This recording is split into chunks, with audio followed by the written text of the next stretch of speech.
कि दुष्ट आत्मा से लोग आजाद होते हैं, लोग खेलते हैं। 2002 में अगर मुझे कोई दिखाता, मैं बोलता नहीं ये सारे ढोंग कर रहे हैं, इनको मानसिक रोग है। लेकिन इस सेवकाई में आने से पहले परमेश्वर ने मुझे उन चीजों का एक्सपीरियंस करवाया। और आज मुझे पता है, जब कोई बोलता है कि मैं शैतान से आजाद हूं, मुझे पता है ये कितनी बड़ी ब्लेसिंग है उसकी लाइफ में हुई है।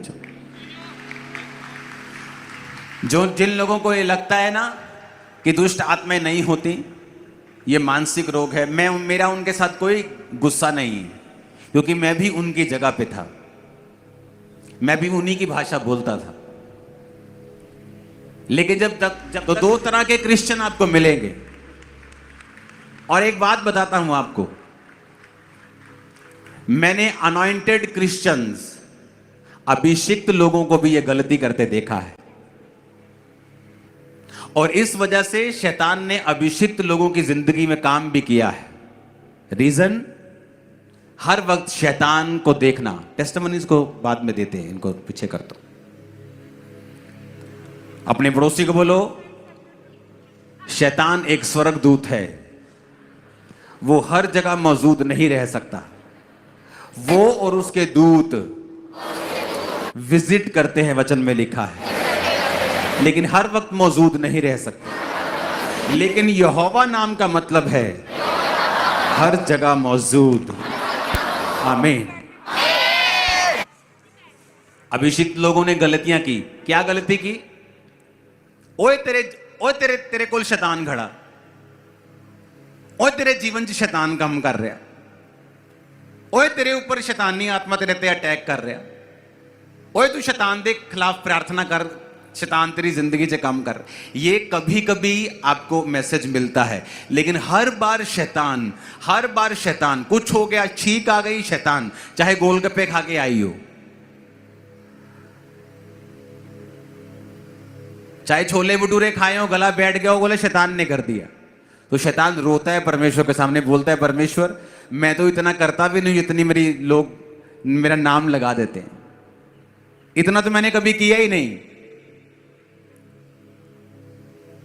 गंदा खाना, गंदा पीना, फिर कहना जी शैतान ने पथरी कर दी।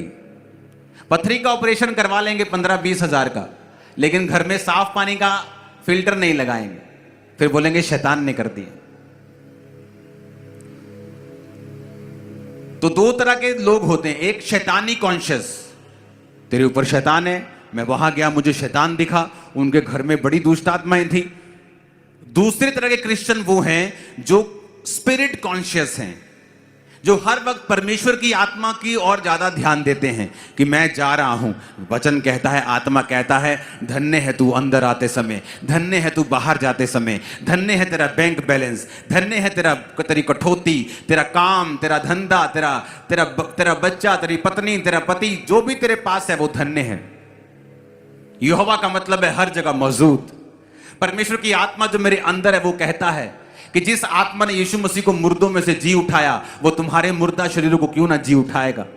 अगर मेरे अंदर परमेश्वर का आत्मा है, यहोवा जो हर जगह मेरे साथ मौजूद है, और वो मुझे कहता है धन्य है तू बाहर आते समय, भीतर आते समय, धन्य है जहां तू जाएगा परमेश्वर तेरे साथ है, तो शैतान कहां आ गया।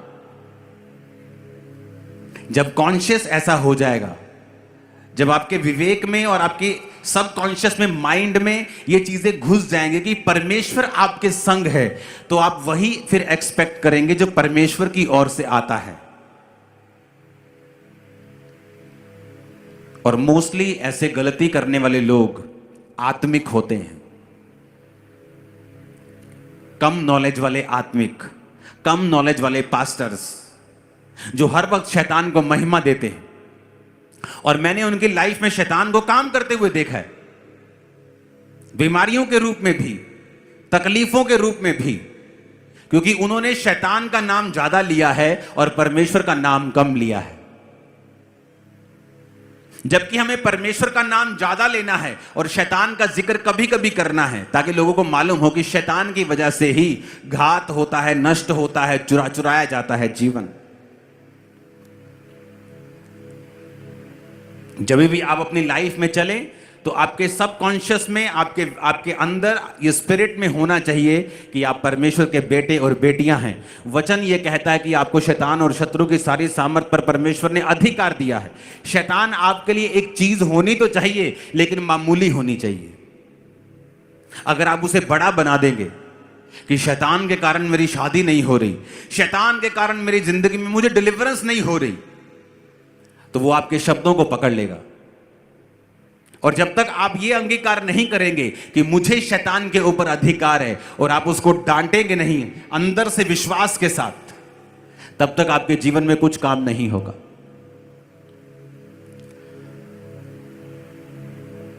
बाइबल में एक रूल है, वो रूल ये है स्पिरिचुअल, कि जब तक आप किसी चीज के ऊपर प्रेशर नहीं करेंगे, उस पर जोर नहीं लगाएंगे, वो चीज कभी आपको मिलेगी नहीं। इसलिए बाइबल कहती है परमेश्वर के राज्य में जो बलवान है, वो बलवान बलपूर्वक प्रवेश करेंगे। यानी अगर परमेश्वर के राज्य में प्रवेश करना है तो आपको बलपूर्वक प्रवेश करना पड़ेगा, आराम से कुछ नहीं होगा। वो 12 साल की लहू बहने वाली औरत बोल सकती थी, काश परमेश्वर मेरे घर के सामने से निकले, काश परमेश्वर मेरे घर के सामने की सड़क से निकले। जिस दिन बहन निकलेंगे ना, यीशु मसीह को यहां कहीं आसपास आना होगा, तो मुझे बताना, मैं जाऊंगी और चंगी हो जाऊंगी, क्योंकि मैं चल नहीं सकती ना, मैं रोगी हूं ना। तुम्हें तो पता है कि मुझे लहू बहने का रोग है, तो मैं चल नहीं सकती, तो मैं चल नहीं सकती, तो मेरे पास बहाना है जेन्युइन। लेकिन वचन कहता है उसने रिस्क लिया और वो गई जहां यीशु थे, वो गई और भीड़ को चीरा। जबकि लहू बहने वाली औरत एक अशुद्ध औरत मानी जाती थी, जिसको गुप्त रोग होता था, वो अशुद्ध होती थी। अशुद्ध औरत अगर किसी बंदे को छू ले तो उसकी बड़ी भयानक सजा थी, लेकिन उसने बिना किसी जान की परवाह किए रिस्क लिया और परमेश्वर को छुआ। और यीशु मसीह कहते हैं कि मुझे किसी ने छुआ है। चेले कहते प्रभु सारी भीड़ तुझे छू रही है, परमेश्वर कहता नहीं, किसी ने विश्वास के साथ मुझे छुआ है, क्योंकि मुझ में से सामर्थ निकली है। सुनो मेरी बात,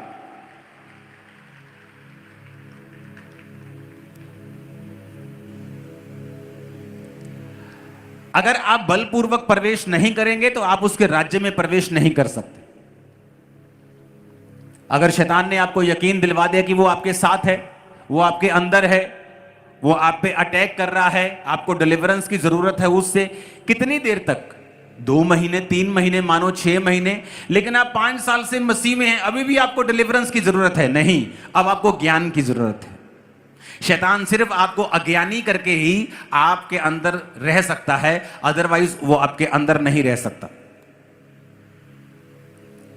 अब बाइबल कहती है मरकुस 10 उसकी 46 से 52 आयत में जब आप देखते हैं तो बाइबल कहती है जब एक बड़ी भीड़ यरीहो से निकल रही थी, जब प्रभु यीशु मसीह यरीहो में आए, तो एक तिमाई का पुत्र बरतिमाई अंधा भिखारी बैठा था। जब उसने देखा कि यीशु मसीह नासरी है तो पुकार कर कहने लगा, हे दाऊद की संतान मुझ पे दया कर। बहुतों ने उसे डांटा कि चुप रहे। आप इमेजिन करो, एक अंधा है और जीसस को पुकार रहा है और लोग उसे डांट रहे हैं। क्या लोगों का दिमाग खराब है क्या? लोगों को पता है कि ये जीसस हैं, ये चंगा करते हैं, इसको आंखों की जरूरत है और वो पुकार रहा है जीसस जीसस यीशु, और लोग कह रहे हैं चुप कर। आज भी ऐसा होता है कि नहीं होता कि लोगों को पता है कि चर्च में जाके नशों से आजादी मिल रही लोगों को, फिर भी जब आप चर्च में जाते हैं वो आपको डांटते हैं, ओए चुप कर, चर्च के आते थे ऐसी तैसी। लोग आपको डांट सकते हैं, डिलीवर नहीं कर सकते। जिसने डिलीवर करना है उसका नाम जीसस है, यीशु है। बस इसकी डिले खत्म कर। लिखा उसने पुकारना बंद नहीं किया, वो पुकारता रहा। यीशु ने ठहर कर कहा उसे बुलाओ। बाइबल कहती चेलों ने भी उसे कहा चुप रहने के लिए। जब जीसस ने बुलाया तो बाइबल कहती वो अपना कपड़ा फेंक कर उठा, जो कि भीख मांगने का लाइसेंस था। एक मन बना के उठा कि अब यीशु मसीह से ही मैंने चंगाई को लेना है, अब मैं दोबारा भीख नहीं मांगूंगा। अगर आपको परमेश्वर के राज्य में प्रवेश करना है, आपको छुटकारा लेना है, आपको परमेश्वर से उसका हाथ चाहिए, आप एक बड़ा काम चाहते परमेश्वर आपकी लाइफ में करें, दो चीजें आपको करनी पड़ेंगी। आपको बलपूर्वक प्रवेश करना पड़ेगा, आपको एक मन होना पड़ेगा।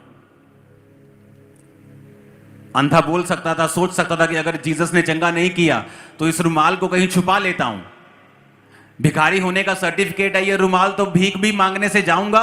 तो वचन कहता है कि वो कपड़ा फेंक कर उठा, कपड़ा छुपा के नहीं उठा, कि छुपा लेते हैं, पेट के अंदर डाल लेते हैं। अगर जीसस ने चंगा किया ठीक है, नहीं किया तो फिर भीख मांग लेंगे, क्या बात है। आज लोग बल लगाना भूल गए हैं। आप बलपूर्वक प्रवेश करते हैं, परमेश्वर आपको देने से पहले देखता है, आपके विश्वास को परखता है। लोगों ने डांटा, वो चुप नहीं किया, चेलों ने डांटा, वो चुप नहीं किया। जीसस ने कहा इसकी पुकार जेन्युइन है, इसे बुलाओ। आपने एक हफ्ता परमेश्वर को पुकारा, 2 हफ्ते पुकारा, आपका रिश्तेदार आया, ओए चुप कर, दोबारा चर्च गया तो देख ली तेरे ब्याह तो नहीं होना में। जीसस ने देखा अब ये क्या करता है, अगर तू चुप कर जाएगा तो तेरी आशीष तुझे कभी नहीं मिलेगी।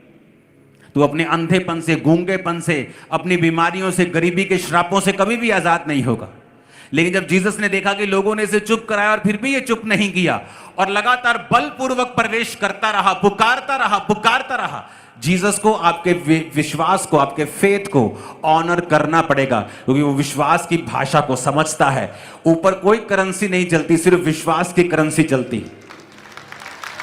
जिसका विश्वास बड़ा है, आज किसी के पास 5 मरले का घर है, किसी कोई रेंट पे रहता है, किसी के पास 100 मरले का घर है, किसी के पास 5 एकड़ का घर है। बात है किसी के पास ज्यादा करेंसी है तो वो बड़ा घर खरीद रहा है, किसी के पास करेंसी नहीं है तो वो किराए पे रह रहा है, किसी के पास किराया देने की भी करेंसी नहीं है तो वो कहीं सड़क पे रह रहा है। बात करेंसी की है। हेवन में करेंसी चलती है विश्वास की। अगर आपका विश्वास बड़ा है आप बड़े काम कर सकते हैं, ठीक ठीक है आप ठीक ठीक काम कर सकते हैं, छोटा है आप छोटे काम कर सकते हैं। संपूर्ण विश्वास है। उसने कहा पहाड़ों को भी तुम हिलाओगे, बोलोगे जाओ और समुद्र में जा पड़, वो समुद्र में चला जाएगा। अब वो तुम्हारे ऊपर निर्भर करता है। तुमने यीशु को पुकारा, लोगों ने तुम्हें चुप कराया और तुम चुप कर गए, किसका नुकसान हुआ? तुम्हारा, क्योंकि यीशु मसीह ने फिर तुम्हें इग्नोर कर दिया। और यीशु मसीह ने पहली आवाज पे उसे कभी जवाब नहीं दिया। वो पुकारता रहा, पुकारता रहा, पुकारता रहा, पुकारता रहा। कई बार तो लोगों ने इतना परमेश्वर को पुकारा कि चेलों को जाके परमेश्वर को कहना पड़ा, प्रभु ये बहुत देर से औरत तुझे पुकारती हुई आ रही है, तो इसकी प्रार्थना को क्यों नहीं सुन रहा? चेलों को बोलना पड़ा परमेश्वर को, प्रभु इसकी प्रार्थना सुनिए, बहुत देर से तुझे पुकारती हुई आ रही है, ये बहुत देर से तेरे पीछे जीसस जीसस यीशु यीशु कहती आ रही है, तू क्यों इसको इग्नोर कर रहा है? क्योंकि परमेश्वर के किंगडम के, उसके राज्य के रूल्स हैं, रूल्स रेगुलेशंस हैं कि परमेश्वर के राज्य में अगर प्रवेश करना है आपको बलपूर्वक प्रवेश करना पड़ेगा। वो शैतानी अटैक खत्म नहीं हो रहा, रखो रोजे, करो प्रार्थना, करो नाइट प्रेयर स्टार्ट, रात को रोज 12 से 2 प्रार्थना करो, डांटो शैतान को, भगाओ उसे, नहीं भागता तो वो भागेगा, क्योंकि वचन में लिखा है वो हारेगा। तू शैतान का सामना करेगा, वो तेरे सामने झुकेगा, वचन में लिखा। अगर जीसस ने लिखा है तो ये पूरा होगा। आज के बाद जब भी आप नाइट प्रार्थना में बैठेंगे और शैतान को डांटेंगे, आप विक्ट्री को पाएंगे, जीत को पाएंगे, गवाही के साथ वापिस आए। आमीन खड़कने वाला चाहिए जरा मेरे को। Hallelujah, hallelujah. आप देखेंगे बाइबल में तो आपको जो भी कुछ कीमती मिला है वो बलपूर्वक मिला है।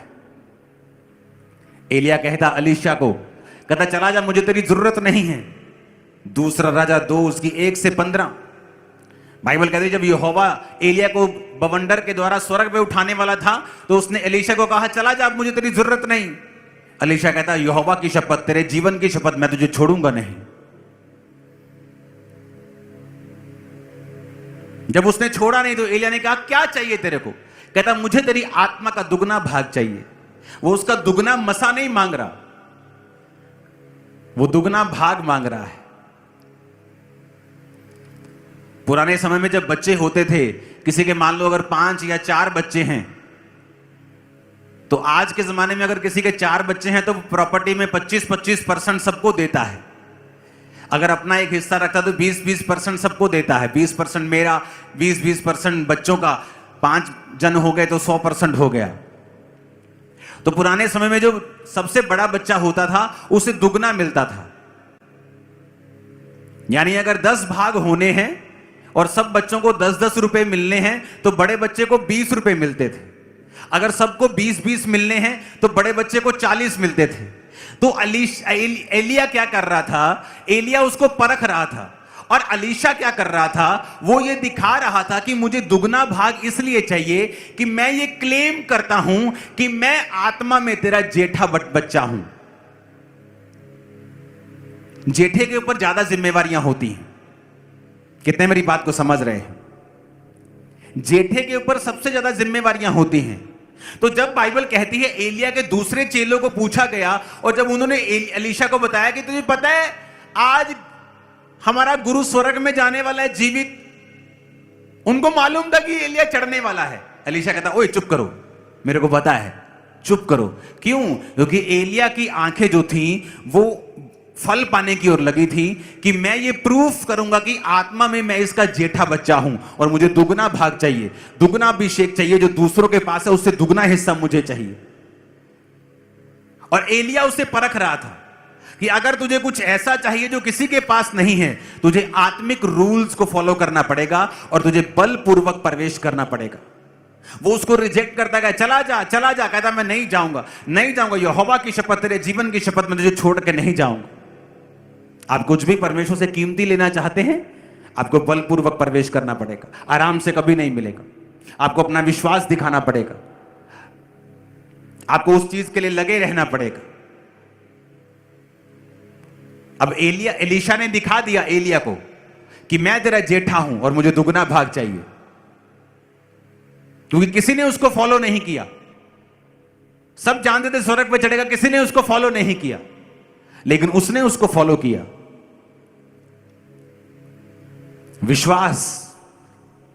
विश्वास के कदम जो अडिग हो कि मुझे ये परमेश्वर से चाहिए। डॉक्टर ने मना कर दिया, देखने में इम्पॉसिबल लग रहा है, सेंस कह रही है नहीं होगा। आप विश्वास से प्रार्थना करते हैं, आप लगे रहते हैं, सालों साल फास्टिंग के साथ प्रार्थना करते हैं। एक दिन ऐसा आएगा, कुछ रातें भी ऐसी आएंगी जहां आपको लगेगा कि कोई फायदा नहीं, लेकिन एक दिन ऐसा आएगा जब आप अपनी लाइफ की सबसे बड़ी गवाही को ले चुके होंगे और परमेश्वर की महिमा कर रहे होंगे और परमेश्वर के नाम की स्तुति कर रहे होंगे कि आप परमेश्वर में खड़े रहे हो और आपने रूल्स को फॉलो किया है। हालेलुया, आपने रूल्स को फॉलो किया है। बोलो, उसके अपने पड़ोसी को परमेश्वर के राज्य में प्रवेश करना है तो बलपूर्वक प्रवेश करना पड़ेगा। फिर से बोलो ऊंची आवाज में, बोलो बलपूर्वक प्रवेश करना पड़ेगा। हमें थकना नहीं है, विश्वास में कम नहीं होना है, प्रार्थना में कम नहीं होना है, बल्कि लगे रहना है, लगे रहना है, लगे रहना है। विश्वास के साथ बलपूर्वक हमें परमेश्वर के राज्य में प्रवेश करना है। आमीन, ऊंचा खड़काओ जरा एक। हालेलुया। बलपूर्वक आप प्रवेश नहीं करेंगे। आप कहेंगे नहीं मैं कीती सी प्रार्थना, नहीं मैं गया सी चर्च, मैं दिता सी एक बारी टाइट, हाँ हाँ मैं बोया सी बीज बोन गया सी। आपको वो करना पड़ेगा लगातार। एक दिन की प्रार्थना से नहीं, 2 दिन, 3 महीने, 3 साल, 10 साल आप प्रेयर को छोड़ेंगे नहीं।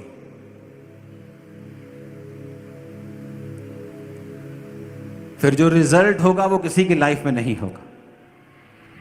लोग इच्छा करेंगे ऐसे रिजल्ट की, लेकिन उन्हें वो काम भी करना होगा। आप बलपूर्वक नहीं चलेंगे, शैतान नहीं जाएगा। आप वचनों को समझेंगे नहीं, वो आपको छोड़ेगा नहीं। जिस दिन आप वचन समझ जाएंगे कि परमेश्वर मेरे ऊपर, मेरे बाहर, मेरे अंदर, जहां मैं जाऊंगा वो मेरे संग, हर जगह वो मौजूद है, तो शैतान का कोई रोल मेरी लाइफ में नहीं रहा। मैं जब तक मसीह में नहीं था तब तक शैतान मेरे जीवन में काम करता था, लेकिन अब जब मेरे मसीह में आ चुका हूं, मेरी लाइफ में उसका कोई हिस्सा नहीं है। आप प्रार्थना करेंगे, आप डांटेंगे, आप भगाएंगे, विश्वास करेंगे जो वचन में लिखा है कि मेरे पास अधिकार है, शैतान के पास नहीं। जैसा आप विश्वास करेंगे, जैसा आप चलेंगे, वैसा ही आपके साथ होगा। आमीन। आपको विश्वास में पक्के होना होगा, बलपूर्वक प्रवेश करना होगा। आपको बेसिक कभी नहीं भूलना होगा कि प्रार्थना उपवास आपका बेसिक है। इसलिए जब आप प्रार्थना करने के लिए बैठते हैं, इमेजिन करो शैतान कितने तरह के अटैक आपकी लाइफ पर करने की कोशिश करता है। आपको काम याद आ जाएंगे, आपको सडनली किसी की कही हुई बात याद आ जाएगी, कोई नेगेटिव चीज आपके दिमाग में आ जाएगी, कोई व्यभिचार की बात आपके दिमाग में आ जाएगी। जैसे ही आप प्रार्थना करने के लिए बैठेंगे, फोन पे आपको आपका आत्मिक काम याद आ जाएगा, क्योंकि शैतान आप कुछ भी कर ले लेकिन आपको प्रार्थना करने वो देना नहीं चाहता है। उसे मालूम है कि अगर वो प्रार्थना करेगा, वो बलपूर्वक परमेश्वर के राज्य में प्रवेश करेगा। इसलिए वो आपकी प्रेयर लाइफ पर हमेशा अटैक करने की कोशिश करता है, क्योंकि जैसे ही आप प्रेयर करते हैं, हेवन में कुछ होता है। उस समय चाहे आपको नजर ना आए, लेकिन हेवनली रेलम में बड़ी चीजें होती हैं जिन्हें आप इन नंगी आंखों से नहीं समझ सकते हैं। ये हिलना डुलना बंद करो मेरे आसपास। बाइबल कहती है डैनियल ने सोचा कि मैं प्रार्थना करूंगा, और बाइबल कहती है फास्टिंग के साथ वो प्रार्थना करने के लिए बैठा, और जब प्रार्थना करने के लिए बैठा तो परमेश्वर ने दूत को पहले दिन ही भेज दिया उसके जवाब के साथ। लेकिन वचन कहता है जब दूत उसको मिला 21वें दिन, तो उसने कहा मैं जब तू पहले दिन ही मन लगाकर प्रार्थना करने के लिए बैठा था तो मैं प्रार्थना का उत्तर लेके निकल आया, लेकिन रास्ते में शैतान मुझको रोके रहा। कहता फिर मिकाएल स्वर्गदूत आया और उसने उस शैतान से लड़ाई की।